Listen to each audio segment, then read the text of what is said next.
Back in Philly, I was finally able to get Michael to show me how to make a couple of his favorite chocolate preparations, chocolate truffles and chocolate bark.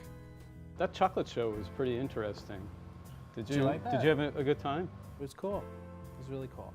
Well, now you're going to demo some chocolate recipes for me because I've been bugging you I know, forever, I and every know, I time you know. come back east, you're like, oh yeah, I'll do it. But Right. you don't do it. No, now we have the chance to do it. We have this kitchen, All right. and we're gonna make it happen. What I'd like to do is, I'll show you the truffles, as long as you're okay and you're calm.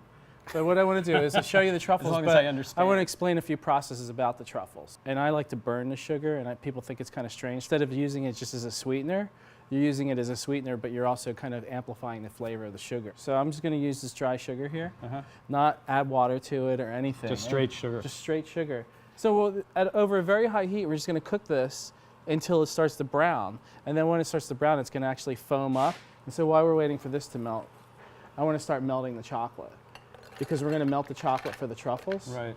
So we're just going to melt this slowly over simmering water. What kind of chocolate are we using? We're actually using a combination of chocolate. We're using some origin chocolates from Ecuador. I think there's Colombia, Trinidad. Some of the stuff that we saw at the show. Yeah.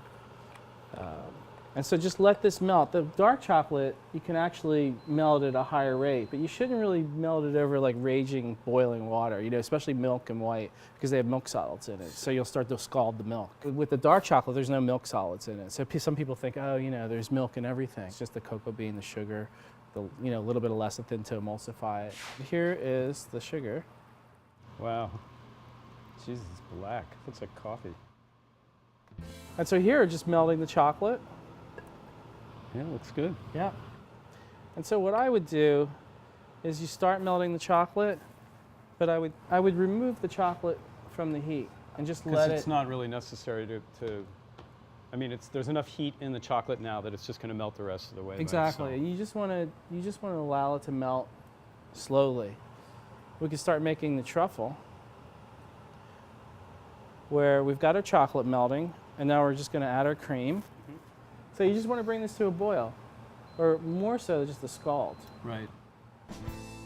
So you've got the cream is. So I have the cream. Bitter sugar is completely incorporated now. Right. Now I'm just going to let it cool a little bit. And what I'm going to do is I'm going to pour it into this container. I'm just going to pour this in here and just let it sit. Tink.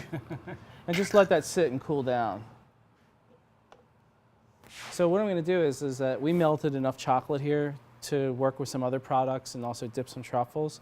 So I'm just going to weigh off what I need. I'm going to be really careful. I was just going to eyeball it, but So it's just, it is very important actually to have the right. In pastry work it is, definitely. Yeah. I mean, you have to be exact.